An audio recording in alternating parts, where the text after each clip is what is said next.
नमस्कार, बहुत स्वागत है आपका। आप देख रहे हैं आपकी आवाज और आपके साथ मैं हूं आसिफ शेख। आपकी आवाज में आज बात छत्तीसगढ़ के कवर्धा में झंडा लगाने को लेकर शुरू हुए फसाद की।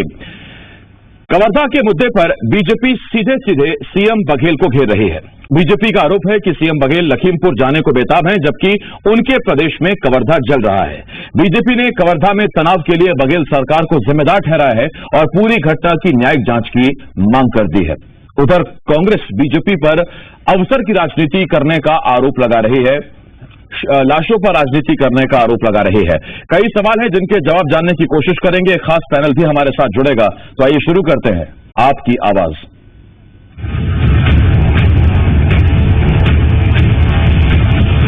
छत्तीसगढ़ के कवर्धा में झंडे को लेकर शुरू हुए विवाद पर अब सियासत गर्मा गई है। बीजेपी का एक डेलीगेशन कवर्धा पहुंचा और वहां के हालात जानने के बाद विपक्ष ने सीधा इसे सरकार की नाकामी बता दिया। नेता प्रतिपक्ष धर्मलाल कौशिक ने सीधे सीएम पर वार करते हुए कहा कि कवर्धा जल रहा है, लेकिन सीएम यूपी में घटना घटी है तो इसका आकलन करने के लिए जा रहे हैं। मुख्यमंत्री बाहर हैं, आपके गृह मंत्री का मौनी बाबा हो गए हैं और इसके बाद में कवर्धा जल रहा है, लेकिन इनको अपने प्रदेश की जिले की चिंता नहीं है। ऐसे स्थिति में हमको जाकर के स्वयं आकलन करना चाहिए, शांति व्यवस्था स्थापित करने की बातचीत करनी चाहिए। और हमारा छत्तीसगढ़ शांति प्रिय है, ये आखिर उद्वेलित लोग क्यों हो रहे हैं? कवर्धा में हुए फसाद को लेकर जहां बीजेपी सरकार पर हमलावर है, तो वहीं कांग्रेस ने बीजेपी पर पलटवार किया है। कांग्रेस ने कहा कि बीजेपी कवर्धा मामले में राजनीति कर रही है। किसी भी प्रकार की सुरक्षा में हम चूक नहीं चाहते थे और जाने में शहर के अंदर कोई और अपनी स्थिति निर्मित न हो। जो कल 12 बजे के बाद से जो शहर में तनाव की स्थिति समाप्त हुई है और एक नियंत्रण में है स्थिति, और उसको हम खराब नहीं करना चाहते। क्योंकि हम लोगों ने कल सुबह देखी है कि जो रैली निकली और जो उसका नेतृत्व विहीन होने के बाद जो अपने आप हिंसात्मक गतिविधियां करने में उतारू हो रही थी, जिसको हम लोगों ने न्यूनतम बल प्रयोग करते हुए रोका था, वैसी स्थिति पुनः नहीं चाहते। तो दूसरी तरफ प्रशासन ने बीजेपी के प्रतिनिधिमंडल को जाने से रोक दिया। इसके पीछे प्रशासन सुरक्षा का हवाला देता रहा। तो बीजेपी के नेता सर्किट हाउस में धरना देने के बाद रायपुर लौट आए। ये पूरा मामला रविवार को उस वक्त शुरू हुआ था जब एक पक्ष ने दूसरे पक्ष का धार्मिक झंडा उतारकर अपना झंडा लगा दिया। इसके बाद दोनों पक्षों में जमकर मारपीट हुई। प्रशासन ने शांति बहाल करने के लिए धारा 144 लगा दी, लेकिन बावजूद इसके मंगलवार को विश्व हिंदू परिषद ने वहां रैली की, जिसके बाद दूसरे पक्ष के लोगों ने रैली पर पथराव कर दिया और फिर हिंसा भड़क गई। अभी कवर्धा को छावनी में तब्दील कर दिया गया है। आरोपियों की धरपकड़ जारी है। 3 जिलों में इंटरनेट सेवाएं बंद की गई। सवाल ये है, क्या कवर्धा मामले पर सरकार का ध्यान नहीं है या फिर बीजेपी राजनीति कर रही है? सवाल ये है, क्या लखीमपुर कांड के तोड़ में ही कवर्धा मामले को बीजेपी सियासी तूल दे रही है? कवर्धा से सतीश तंबोली के साथ रजनी ठाकुर, जी मीडिया, रायपुर।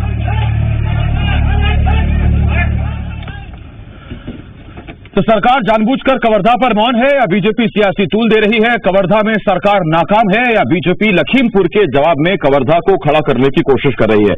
ये बड़े सवाल हैं जिनके जवाब जानने की कोशिश करेंगे। 2 खास मेहमान हमारे साथ जुड़ रहे हैं। हमारे साथ केदार गुप्ता जी बीजेपी की तरफ से और कांग्रेस की तरफ से नितिन भंसाली जी हमें ज्वाइन कर रहे हैं। मैं आप दोनों का बहुत स्वागत करता हूं। केदार जी आपका स्वागत है, नितिन जी आपका भी बहुत स्वागत है। पहला सवाल नितिन जी आपसे, कलेक्टर को सुन रहा था मैं अभी, उन्होंने कहा कि जिस वक्त रैली हुई, रैली में न्यूनतम बल प्रयोग करते हुए हमने उसे संभालने की कोशिश की। मेरा सवाल सीधा आपसे ये, जब धारा 144 लागू है उसके बाद रैली हो कैसे गई?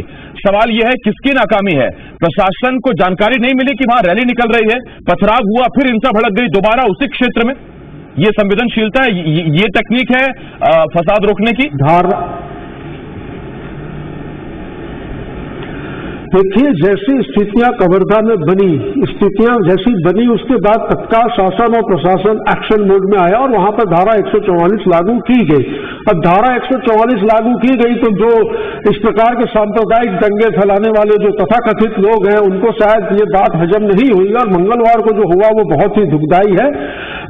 और आप ही के चैनल में अभी रिपोर्ट में ही आप लोग शुरू की रिपोर्ट में ही नाम ले रहे थे कि विश्व हिंदू परिषद के लोग जो है वो पहुंचे और वहां पर धरना प्रदर्शन, चक्का जाम और ये सब किया, पथराव हुआ। तो ये स्थितियां निर्मित किसने की? विश्व हिंदू परिषद कौन है ये मुझे बताने की आवश्यकता नहीं है कि ये किससे जुड़ा हुआ संगठन है। ये इनका इतिहास रहा है कि भाई को भाई से लड़ाना। आज जी न्यूज का बहुत अच्छा सर्कुलेशन है छत्तीसगढ़ मध्य प्रदेश में आपके इस चैनल का। जो लोग कवर्धा के हम लोगों को इस टीवी में अभी देख रहे हैं उनसे हाथ जोड़कर विनती है कि भाईचारा बनाए रखें, पुलिस पर, प्रशासन पर पूरा भरोसा बनाए रखें और भारत मां के 4 सिपाही हिंदू मुस्लिम सिख ईसाई इस नारे को जीवित रखें और किसी के भड़कावे में ना आए। शासन और प्रशासन वहां पर पूरी व्यवस्था संभाले हुए है और आप लोगों से पुनः निवेदन है कि आप लोग संयम बरतें। ठीक, अब मेरा आपसे एक सवाल और नितिन जी, उसके बाद फिर मैं केदार जी के पास आता हूं। नितिन जी, अगर मुख्यमंत्री को लखीमपुर जाने से रोका जाए तो हाय हल्ला, हाय तौबा, और बीजेपी का प्रतिनिधिमंडल अगर पीड़ित परिजनों से मिलना चाहे तो उन्हें रोका जा रहा है सुरक्षा के नाम पर। क्या कोई खतरा है धर्मलाल कौशिक से? क्या छत्तीसगढ़ के नहीं धर्मलाल कौशिक, उनको नहीं जानता कवर्धा? क्या नहीं जानते संतोष पांडे को कवर्धा वाले? दंगे करवाए किसने? मैं तो सीधा आरोप लगाऊंगा, तथा कथित बोला था, आप तो समझ चुके होंगे कि मेरा इशारा किसकी तरफ है।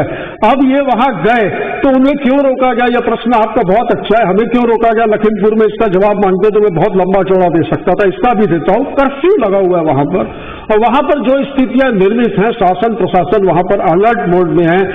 मुख्यमंत्री जी ने डीजीपी को निर्देश दिया, डीजीपी और हमारे इंटेलिजेंस के जो चीफ हैं ये वहां पर सुबह से तैनात है, बैठे हैं, वहां की स्थितियों को देख रहे हैं और काफी हद तक के हमने स्थितियों को वहां पर कवर्धा में नियंत्रित कर लिया। सुरक्षा के दृष्टिकोण से कवर्धा, बिलासपुर, बेमेतरा और राजनांदगांव के कुछ क्षेत्रों में इंटरनेट सेवाओं को भी बंद किया गया है ताकि कोई भड़काऊ पोस्ट जारी करके कुछ ऐसे दंगे फसाद की स्थितियां निर्मित न हो। तो स्थितियां नियंत्रण में है और ये यदि वहां जाते, चूंकि देखिए लखीमपुर में कर्फ्यू नहीं लगा था, वो तो लखनऊ में धारा 144 लगी थी और एयरपोर्ट के बाहर भूपेश बघेल जी को आने नहीं दिया गया और नरेंद्र मोदी जी ने कितने हजार लोगों को वहां पे मकानों की चाबियां बांट दी।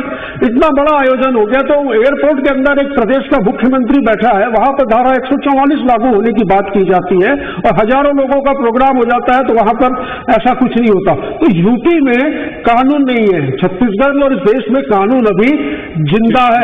छत्तीसगढ़ में सीएम और पीएम के लिए कोई अलग कानून नहीं है, सबके लिए समान कानून। अब मैं केदार जी आपके पास आ रहा हूं। केदार जी, फिर क्या फर्क रहा लखीमपुर में या कवर्धा में? आप वहां कांग्रेस को नहीं जाने दे रहे हैं, कांग्रेस वाले बीजेपी को नहीं जाने दे रहे हैं, और मेरा आपसे एक सवाल ये कि लखीमपुर का मामला चूंकि देश में गरमाया हुआ है इसलिए पूरे देश में बीजेपी कवर्धा पर फोकस कर रही है, क्या इसके लिए? नहीं, पूरे देश में कवर्धा के मामले में कोई फोकस नहीं है। मैं भी आपके चैनल के माध्यम से छत्तीसगढ़ प्रदेश की जनता, कवर्धा की जनता से हाथ जोड़कर आग्रह करूंगा कि दंगे फसाद लड़ाई में किसी को कुछ नहीं मिलता है। फिर से समीक्षा की जानी थी कि गलती कहां हुई और उसमें बैठकर भाईचारे के साथ आगे बढ़ना चाहिए। और ये बात निश्चित तौर पर सत्य है कि हिंदू मुसलमान दोनों इस देश के नागरिक हैं और ये चिरकाल तक रहेंगे, आगे तक रहेंगे, इनको साथ ही रहना है।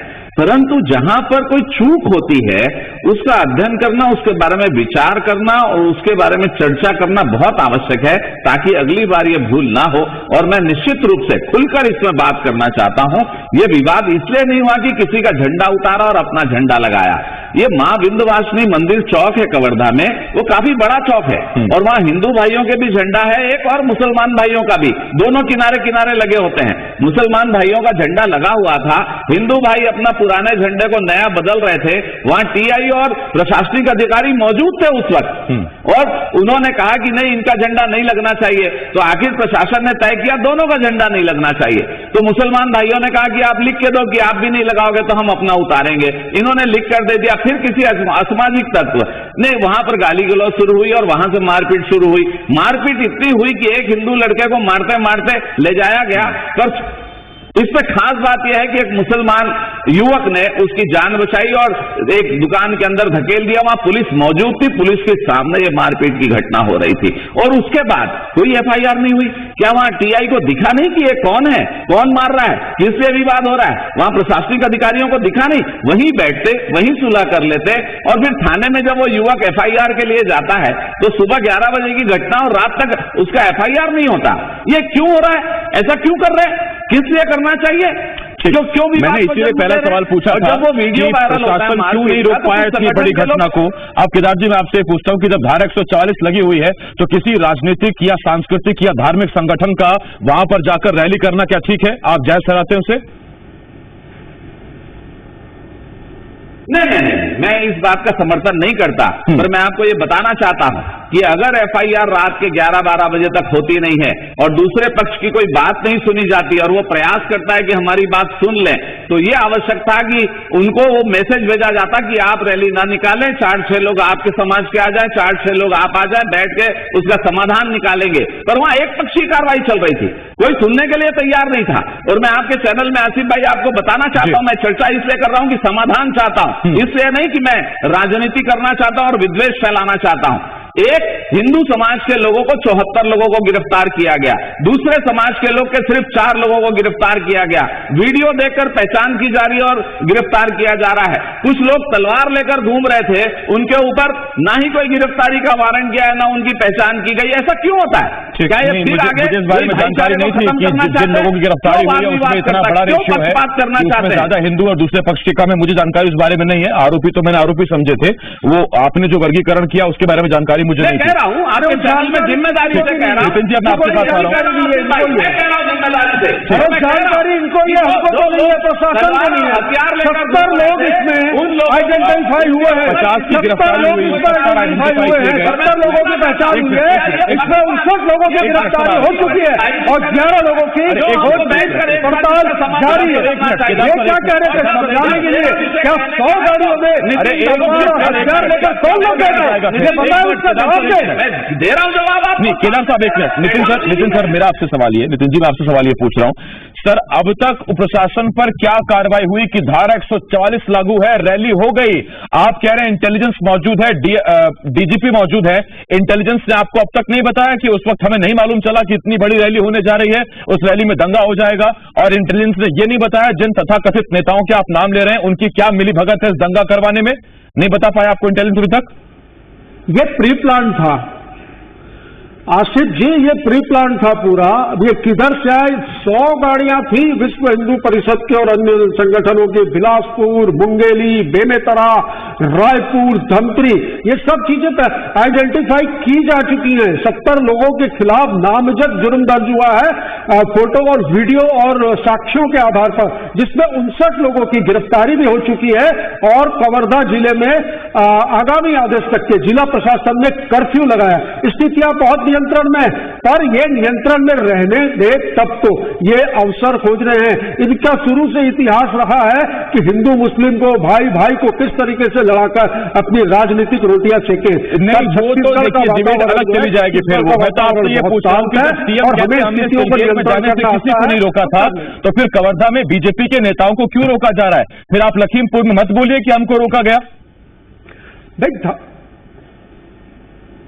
लखीमपुर में कर्फ्यू नहीं लगा था साहब आसिफ जी, कवर्धा में कर्फ्यू लगा हुआ है। धारा 144 तो छोड़िए, कर्फ्यू लगा हुआ है अभी। अरे भैया श्रीनगर की बात कर रहे हैं, भेजा गया था, इनको भेजा गया था, सुरक्षा दी गई थी, इनको अनुमति दी गई। मैं बता रहा हूँ केदार भैया, इनको अनुमति भी दी गई थी। ये श्रीनगर के लिए निकले भी थे और पास के ये गाँव का मैं नाम भूल रहा हूँ, वहां से वापस आ गए थे। अब इनको ये उस बोलने की स्थिति में ही नहीं है। ये क्यों नहीं गए श्रीनगर तक के? मैं पूछना चाहता हूँ। ये बीच में कोई गांव पड़ता है बस्तर में, वहां से ये रिटर्न क्यों आ गए? ठीक, मैं आपके पास आ रहा हूँ। एक 30 सेकंड दे पाऊंगा केदार जी आपको।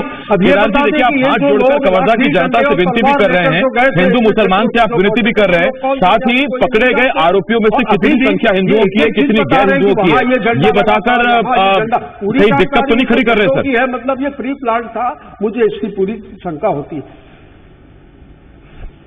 केदार जी आवाज पहुंची? आसिफ जी रिपीट कीजिए। सर मैंने कहा आपने एक तरफ हाथ जोड़कर, आवाज आ रही है आपका केदार जी? हाँ, केदार जी, छत्तीसगढ़ ऐसा तो नहीं था कभी ये हिंदू मुसलमान यहां नहीं होता था, ये अचानक कैसे होने लगा? नहीं, देखिए, भाईचारे की बात है तो मैं एक वाकया आपके सामने रखना चाहता हूं। सारे लोग देख रहे होंगे, मैं गणेशोत्सव समिति गोल बाजार हनुमान मंदिर में 32 वर्षों से काम कर रहा हूं और वहीं पर बाजू में दरगाह है हलवाई लाइन वाले बाबा की मजार। एक बार ऐसा हुआ कि दोनों, उनका उर्स पड़ा और हमारा गणेशोत्सव, और हमारे यहाँ 5-6 किलोमीटर लाइन लगा रखती थी, हम गुफा बनाते थे, उनके यहाँ चादर आती थी उसी रास्ते से। दोनों समितियों ने बैठा और तय किया कि भाई हम चादर इस रास्ते से लाएंगे, आप लाइन उस रास्ते में लगा लेना। और हम लोगों ने बैठकर 6 लोगों की कमेटी बनाई, 3 हिंदू 3 मुसलमान, कि अगर कोई गड़बड़ी हुई तो समाधान कर लेंगे। इसी की जरूरत है सर, हमारे तरफ छत्तीसगढ़ हो चाहे देश हो, एक साइकिल के 2 पहिए हिंदू मुसलमान, एक भी पहिया हटा तो साइकिल चल नहीं पाएगी। इसीलिए दोनों पहियों का बराबर से, और ये हमें सीखना नहीं है, ये हम सीखे सिखाए हैं, हमको मालूम है आपस में कितनी प्यार से रहना, और हम रहते आए हैं। इन बातों का ख्याल रखना है। झंडा किसके रंग का है उससे फर्क नहीं पड़ता, सबसे ऊंचा झंडा एक ही होना चाहिए, तिरंगा हमारा देश का झंडा सबसे ऊंचा वही होना चाहिए। बाकी आप अपने घर पे झंडा लगाइए, आपका जहां आपका स्थल है वहां पर आप झंडा लगाइए, लेकिन आपका झंडा ऊंचा और दूसरे का झंडा नीचा, ये इस तरह से सद्भाव नहीं होता है। छोटा सा ब्रेक है, बहुत जल्द लौट रहे हैं, तमाम खड़ी खबरें हैं, जल्द लौट रहे हैं।